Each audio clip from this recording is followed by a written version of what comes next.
7h30, dentro da série de entrevistas que a Banda B vem fazendo desde o ano passado, com pré-candidatos à presidência da República. Já ouvimos o ex-presidente Lula, o presidente Bolsonaro aí tentando a reeleição, ouvimos também o ex-juiz Sérgio Moro, do Podemos, Ciro Gomes, e hoje, dentro da série de entrevistas, vamos ouvir o pré-candidato do Partido Novo, Felipe Dávila, empresário, 58 anos, nunca ocupou um cargo eletivo, é formado em ciência política pela Universidade Americana em Paris, na França, também possui mestrado em administração pública nos Estados Unidos, é neto do ex-deputado federal João Pacheco Chaves, já falecido, do MDB de São Paulo, irmão do deputado estadual por São Paulo, Frederico Dávila, do PSL, partido do presidente Bolsonaro, e primo da ex-deputada Manuela Dávila, que já foi candidata a vice-presidente da República em 2018. Está com a gente aqui e eu agradeço a participação e dou bom dia, Felipe Dávila, bom dia. Muito bom dia, Denise, é um prazer conversar com você e seus ouvintes. Então, aqui a gente quer saber, eu falei desses, alguns eu não sabia, por exemplo, que o senhor é primo da ex-deputada Manuela Dávila, a política está no sangue da família, traz isso, Felipe?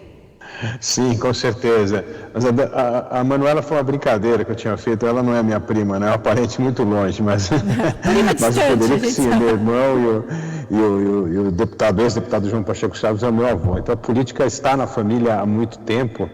E eu, Denise, eu vi a democracia renascer na minha casa. O meu avô era o melhor amigo do Ulisses Guimarães. Eu me lembro das primeiras campanhas, que era anticandidatura naquele tempo, era 1974, depois a vitória do MDB em 78, a redemocratização, Tancredo Neves, todos esses personagens frequentavam a minha casa. Então eu via a redemocratização do Brasil e prezo muito a defesa da democracia, da liberdade, e é por isso que eu me candidato hoje, sou pré-candidato à presidência da República pelo Partido Novo, porque eu acho que a nossa democracia está em risco.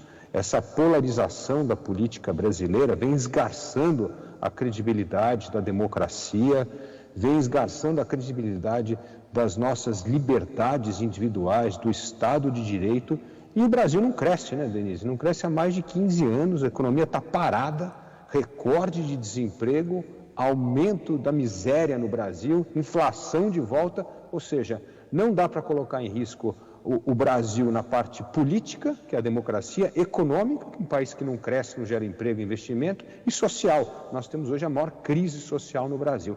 Então nós temos de pensar nessa eleição de 2022 como a missão do cidadão é o voto consciente para destronar o populismo, seja ele de esquerda ou de direita, para resgatarmos a democracia e o crescimento econômico.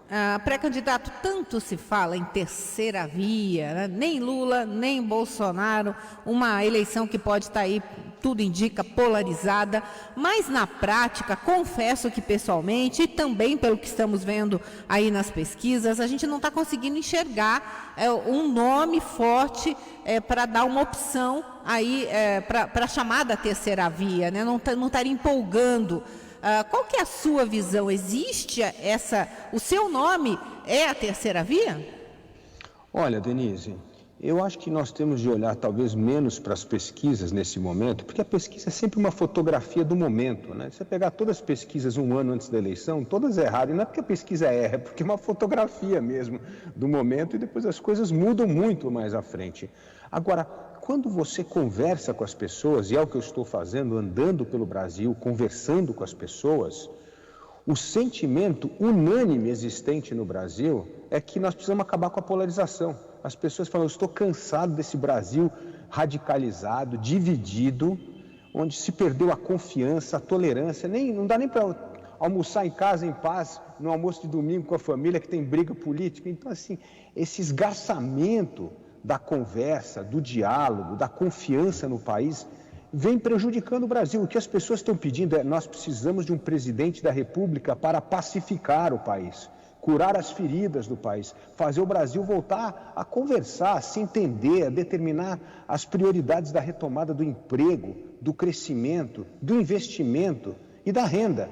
Então, se a população está demandando um pacificador, não é necessariamente os dois pré-candidatos que representam o radicalismo político que provavelmente estarão nas urnas ou na vitória do primeiro turno ou do segundo turno com esse perfil, porque não é o que as pessoas estão procurando.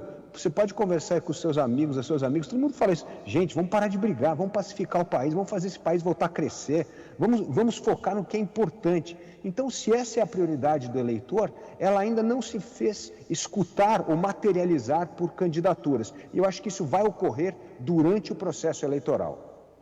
Bom, tem eu gostaria até a oportunidade para o senhor explicar para o nosso ouvinte o que está acontecendo dentro do Partido Novo. Porque o que se imaginou antes do seu nome aparecer como pré-candidato, talvez que o fundador do partido, João Amoedo, iria concorrer novamente à presidência da República, mas não, aí teve um racha. Aí só vai me corrigir se eu estiver errada, mas teve um racha com alguns apoiando Jair Bolsonaro. João Amoedo meio que jogou a toalha, aí entrou o seu nome. Que confusão, que novo é esse que está alinhado hoje mais ao partido que está no poder, no caso ao presidente Bolsonaro, nomes de alguns, é claro, não todos. Qual que é a sua posição e por que João Amoedo não foi o candidato natural à presidência? Olha, primeiro eu acho importante um partido oxigenar as suas lideranças, né? João Amoedo se apresentou como candidato, retirou o seu nome e abriu espaço para que aparecesse um outro nome, que foi o meu. Agora, o que ocorreu com o Partido Novo, as brigas internas no partido, as divisões do partido, Denise, é um fenômeno que está acontecendo, como nós estávamos conversando aqui, o Brasil inteiro. As famílias estão divididas, os partidos políticos estão divididos. Qual é o partido político que é hoje unânime, que está todo mundo unido? Não tem. Você está vendo agora as brigas nessa janela partidária, quem entra, quem sai de partido. Então, o que nós fizemos nesses últimos meses foi justamente pacificar o partido, unir o partido. Se nós estamos dizendo que precisamos de um presidente da República capaz de pacificar o país, nós temos de começar essa pacificação dentro de casa. E foi exatamente o que o Partido Novo fez. As minhas conversas com os partidários, o trabalho extraordinário do nosso presidente do partido, Eduardo Ribeiro, foi justamente no sentido de unir o partido. E eu digo você, sem medo aqui de errar, que o Partido Novo é o partido mais unido que vai entrar na eleição de 2022. Nós estamos com chapas nominatas fortíssimas no Brasil todo, o partido totalmente unido em torno da minha candidatura. Não tem nada dessa história de Bolsonaro ou não Bolsonaro. E aí, Denise, é importante também fazer uma ressalva. Uma oposição responsável tem de votar os projetos de interesse do país. E muitos dos projetos apresentados pelo governo Bolsonaro, que o Novo apoiou, eram projetos de interesse do país, Denise. A reforma da Previdência, votar a reforma da Previdência é ser bolsonarista, votar o novo marco do saneamento básico, num país que 100 milhões de brasileiros não têm acesso a esgoto tratado e 35 milhões não têm acesso à água tratada, é ser bolsonarista? Não, isso é defender o interesse do Brasil, da população. Aprovar o novo marco das ferrovias, o PL das ferrovias, que vai ter investimento incrível para diminuir o custo do frete do agronegócio no Brasil. Isso é ser bolsonarista? Não, isso é ser patriota, isso é defender o interesse do povo, do Brasil. Portanto, nós sim defendemos essas matérias importantes e somos críticos ácidos das matérias corporativistas que o governo defende. É o caso desse orçamento secreto, uma vergonha. O caso das emendas de relator, uma vergonha. O caso do fundo eleitoral, 5 bilhões de reais para se usar em campanha política, é uma vergonha. O Partido Novo é o único partido que não usa o dinheiro do contribuinte, daqueles que pagam imposto em campanha. Veja só, Denise, nós gastamos 670 milhões de reais para vacinar todos os brasileiros durante a pandemia. E nós vamos gastar 5 bilhões de reais para a campanha política? É um absurdo. Bom, mas olhando, até para encerrar essa questão da polarização, analisando suas postagens mais recentes nas redes, dá a impressão que o senhor escolheu um adversário. Tem muita postagem contrária ao ex-presidente Lula. Foi uma escolha ou não? Não, é que como o presidente Lula vem liderando as pesquisas, Eu acho que é da responsabilidade dos candidatos, pré-candidatos, como é o meu caso, de relembrar às pessoas o legado que o ex-presidente Lula e o PT deixaram ao país. Eles quebraram o país. O PT é responsável pela estagnação econômica do Brasil, pelo recorde de desemprego. Não nos esqueçamos, quando a presidente Dilma deixou o poder, o Brasil estava na pior recessão da sua história e tinha recorde de desemprego e renda caindo. O PT é o partido que foi o principal indutor do maior escândalo de corrupção do Brasil, Mensalão, Petrolão, Lava Jato.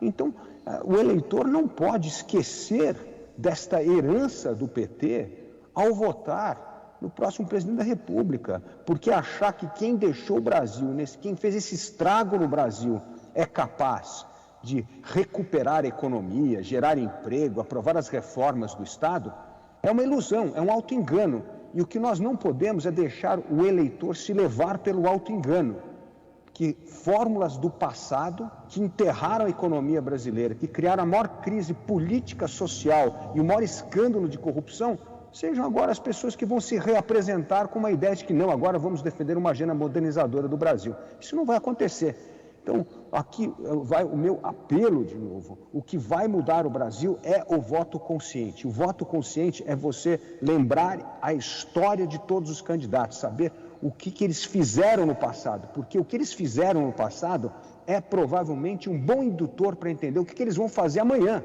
no futuro. E por isso, acho que é da responsabilidade dos pré-candidatos abrir os olhos dos eleitores para o passado, a história e o currículo desses que mancharam a democracia brasileira, o crescimento econômico e a queda da renda e do emprego. 7h42, eu estou conversando aqui com o pré-candidato do Partido Novo à presidência da República, Luiz Felipe Dávila. O senhor já disputou as prévias do PSDB para o governo de São Paulo lá em 2018, acabou derrotado pelo governador João Dória. Também foi um dos coordenadores da campanha do ex-governador Geraldo Alckmin à presidência da República, também em 2018, quando o Tucano aí ficou em 4º lugar. Deixando a legenda agora em seguida, né? Como convencer o eleitor de uma pessoa como o senhor, que nunca ocupou um cargo eletivo, a se tornar presidente da República? Olha, Denise, apesar de eu não ter ocupado um cargo eletivo, eu estou na política há muito tempo. Eu sou cientista político, como você disse, eu sou autor de mais de 10 livros sobre a política brasileira e como fundador e presidente do CLP, do Centro de Liderança Pública, eu venho trabalhando há 15 anos com a formação de lideranças políticas e a melhoria da qualidade da gestão pública, trabalhando com centenas de municípios e dezenas de governos estaduais. Portanto, eu sei na prática as políticas que dão certo, eu sei na prática como ajudar os governantes que querem fazer o bem para o Brasil.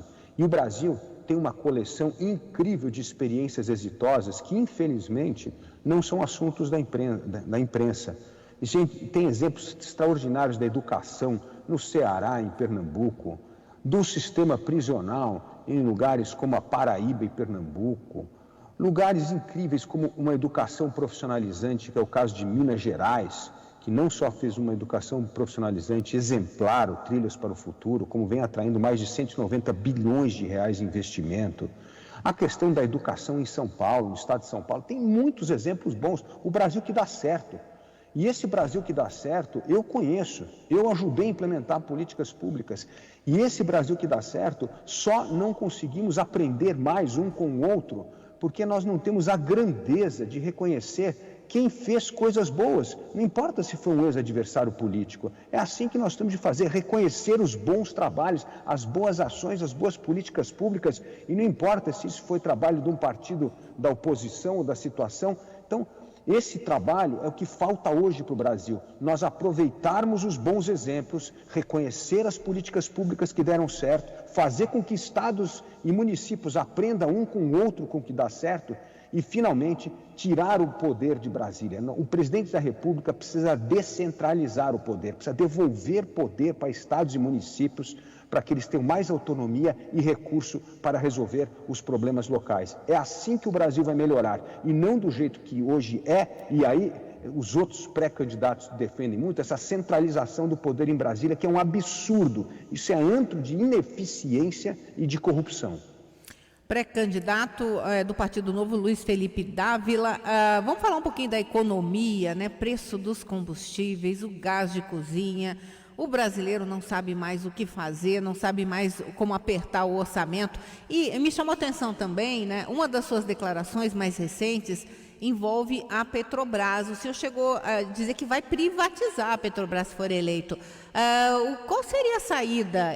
Se o senhor estivesse hoje no cargo, diante desse drama que os brasileiros vivem? Não, Denise, primeiro, a questão, sim, nós vamos privatizar a Petrobras. Não faz nenhum sentido o Brasil ter uma empresa estatal como a Petrobras, que o povo brasileiro assistiu. A Petrobras serviu como maior antro de corrupção do país, foi lá que nasceu Petrolão, Mensalão, Lava Jato, tudo que nós conhecemos, e depois a tentação dos presidentes em interferir na Petrobras, como está acontecendo agora, para interferir numa política de preço de um bem, uma commodity, que tem preço internacional, que as consequências do aumento do combustível no Brasil, eles têm outras variáveis. É o problema da guerra hoje na Ucrânia, que está fazendo o preço do barril do petróleo subir no mundo inteiro. É a questão do câmbio brasileiro, que está extremamente alto por causa da instabilidade política e econômica. Então tem mil outros problemas, não é um problema local. Então aí o que falta no Brasil? Precisa vender a Petrobras. E outra, Denise, o mundo está caminhando para as energias renováveis. Portanto, quem produz energia fóssil, como petróleo no mundo, vai perder valor a cada ano que passa, porque existe uma substituição do petróleo por energias limpas. Então, cada ano que nós demorarmos para privatizar a Petrobras, ela vai valer menos. Vai valer menos e daqui a 10 anos não vai valer quase nada. Então, nós temos de vender uma empresa que, primeiro, ela é usada como cabide de emprego para político, antro de corrupção no passado, e agora com manipulação de preço. Então não funciona, tem que tirar isso, pegar esse dinheiro e investir mais em educação, em saúde, em outras prioridades da população. Segunda coisa, vamos voltar à questão do aumento do preço do combustível. Olha só como o Brasil não tem visão de longo prazo e esses populistas de esquerda e de direita vêm destruindo o potencial brasileiro. O Brasil tem um dos projetos mais importantes de substituição de combustível, que foi a criação lá atrás do programa do Proálcool, nos anos 80. Nós tínhamos as grandes usinas produzindo etanol, você é a bomba de gasolina. Isso é um combustível que depende unicamente do Brasil, não depende dessas variações de preço lá fora. E o que nós fizemos? A presidente Dilma destruiu o setor sucro-alcooleiro. Quantas usinas quebraram durante o seu governo? Por quê? Porque houve a descoberta do pré-sal, agora o Brasil vai se tornar independente do petróleo e largaram o nosso setor sucro-alcooleiro de lado. O que aconteceu? As usinas quebraram e agora, quando aperta a coisa do preço da gasolina, cadê o álcool? Nós estamos importando etanol. Olha que vergonha. Um Brasil que foi o maior produtor de etanol, agora tem que importar porque nós destruímos um setor durante o governo Dilma Rousseff. Então, mostra que nós precisamos ter planejamento, precisamos investir nas energias renováveis, não podemos deixar o álcool acontecer o que aconteceu, que foi quebrar as usinas no Brasil. É um setor importante de geração de etanol e nós precisamos criar, com o dinheiro da Petrobras, que é o dinheiro de royalties e o dinheiro das partilhas, um fundo de estabilização para justamente ser utilizado em momentos de grande oscilação do preço de combustível. Isso é que um governo responsável deveria estar fazendo. Às 7h49, Felipe Dávila, do Partido Novo. A gente ainda está no período pré-eleitoral, muita coisa ainda para acontecer, negociações, e se fala também de uma possibilidade de unificar um nome para enfrentar aí Lula e Bolsonaro. O senhor coloca a possibilidade, ou existe essa chance, até do senhor abrir mão da sua candidatura por uma possível unificação? Olha, Denise, o espírito de todos os pré-candidatos da terceira via é derrotar o populismo de direita e de esquerda. Nós temos essa missão em comum, todos nós. Agora, como isso vai se dar, lá na frente, é muito lá na frente, não é agora, não é no próximo. Eu vejo nos jornais, às vezes, a terceira via vai ter nome no fim de maio, fim de junho. Não vai acontecer isso. Nós sabemos disso, porque as pesquisas não vão mexer até maio e junho. As pesquisas só vão mexer mais à frente. Portanto, não tem critério para unir hoje a terceira via. E é uma ilusão achar que todo mundo que está ali com 2%, 3%, 4% vai se unir e se tornar uma candidatura forte. Não é assim. Essa candidatura tem que ser construída em torno de propostas, de debates das prioridades brasileiras.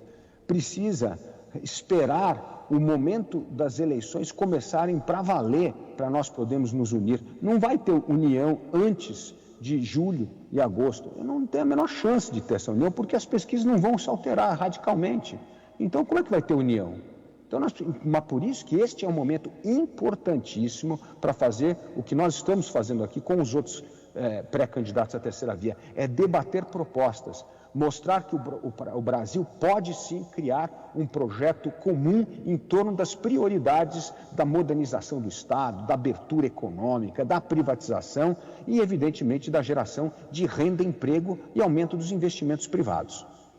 Vamos falar um pouquinho aqui do nosso quintal, Paraná. Qual que é o quadro hoje aqui em relação ao governo, a disputa pelo governo? Ratinho Júnior do PSD, aí tentando a reeleição com um grande leque de apoio. Também temos a pré-candidatura, por exemplo, do Roberto Requião, ex-senador, com apoio de Lula, inclusive o ex-presidente veio para cá semana passada, além de outros nomes do PSDB. Qual seria, né, qual vai ser o seu palanque aqui no Paraná? Como é que o senhor acompanha a situação do Estado? Olha, Denise, nós estamos focados no Paraná nas nossas nominatas. Nós gostaríamos muito, estamos trabalhando para ter uma nominata forte para poder eleger pelo menos um deputado federal pelo Paraná. Então, esse é o nosso trabalho. Nosso trabalho no Paraná é focar na agenda do Poder Legislativo, ou seja, focar na eleição de deputado federal. Essa é a nossa prioridade. Nós não teremos candidato ao governo, pré-candidato ao governo do Estado. Então, na eleição majoritária, provavelmente o Novo não apoiará nenhum dos candidatos, ficará neutro e trabalhará para eleger o seu deputado federal. Seria muito importante o Paraná ter um deputado federal do Partido Novo. Eu tenho uma curiosidade aqui, Felipe Dávila. Nós estamos falando aqui, Lula, Bolsonaro, o Partido Novo dentro dessa conjuntura. O senhor, como eu disse na abertura da entrevista, o senhor é irmão do deputado estadual Frederico Dávila, lá de São Paulo, que é apoiador do presidente Bolsonaro. Como é que é um almoço de domingo? Como é que é a conversa? Vocês batem de frente? Como é que é a família nessa história? Não, eu gosto muito do meu irmão, e nós, graças a Deus, temos muitas outras afinidades além da política. Então, nós temos ótimas conversas no almoço, evidentemente evitamos o assunto da política. Eu respeito as opiniões do meu irmão, o meu irmão também respeita as minhas opiniões e, portanto, isso é importante. Por que não procurar as suas afinidades com as pessoas e não as suas divergências? Acho que essa é uma boa lição para nós começarmos a resgatar a tolerância, o diálogo, o respeito pelo outro. É saber lidar com opiniões que nós não concordamos, mas descobrir as nossas afinidades, o que temos em comum, e justamente focar nisso. Isso é que está faltando ao Brasil. Então, eu acho que os nossos almoços de domingo, Denise, ensinam muito como que o Brasil deve começar a reatar o diálogo, o respeito, a confiança entre as pessoas, mesmo entre pessoas que pensam de forma diferente sobre um assunto. Isso não pode ser um meio para detonar uma família, detonar a harmonia, o carinho, a amizade que existe entre todos nós. Portanto, eu acho que esse esforço não só de manter a família unida, que eu e meu irmão fazemos, como unir o Partido Novo, mostra o meu compromisso com isso que eu estou dizendo, pacificar o país, restabelecer o diálogo, o entendimento e entender que pessoas que pensam diferentes têm outras coisas que nós temos em comum que são muito mais fortes do que aquelas que nos dividem. Bom, nosso tempo está acabando, 7h54. Eu gostaria que o senhor deixasse uma mensagem, uma razão, talvez a principal, no seu ponto de vista, para votar no Partido Novo para presidente da República. Olha, a principal razão para votar no Partido Novo é o seguinte: é o único partido comprometido com a agenda modernizadora do Brasil. O Brasil não vai voltar a crescer, gerar renda e emprego com esse corporativismo que domina no país. O Brasil, para gerar emprego, renda, precisa ter confiança nas regras do jogo, na lei, precisa abrir a sua economia. O Brasil precisa competir globalmente. Nós perdemos a capacidade de competir globalmente. Nós precisamos tirar esse Estado pesado que sufoca aqueles que trabalham, que empreendem, que são donos de pequenos negócios. Essas pessoas têm que ficar lidando com a burocracia o dia inteiro. Um Estado que sufoca quem gera emprego e renda no Brasil. Portanto, se você acredita que o Brasil só vai voltar a crescer, gerar renda e emprego, tirando o Estado de cima das costas daqueles que trabalham, produzem, você tem sim um grande aliado no Partido Novo. E é esse o voto que nós buscamos. Hoje, Denise, 53 milhões de brasileiros querem empreender, querem ser dono do seu negócio, querem ser dono do seu destino, patrão da sua vida. E é para esses 53 milhões de brasileiros é que o Partido Novo hoje fala, conversa e mostra que sim, o Brasil tem uma alternativa ao populismo de direita e de esquerda. Muito obrigada pela entrevista, que vai ficar disponível na íntegra nas redes sociais da Banda B. Daqui a pouco tem reportagem também no portal Banda B. Eu agradeço a sua participação. Ficamos com as portas abertas aqui para o senhor Luiz Felipe Dávila. Muito obrigado, Denise. Um prazer conversar com você e os seus ouvintes, e um abraço aí para o Paraná. Obrigada. Conversei aqui com mais um pré-candidato à presidência da República, Felipe Dávila, que é do Partido Novo, é de São Paulo, está tentando aí ocupar o cargo máximo no Brasil, na presidência da República. Muito bem, 7h57, a gente volta já. Feirão Aliança Núcleo de Projetados. Projetados com 50%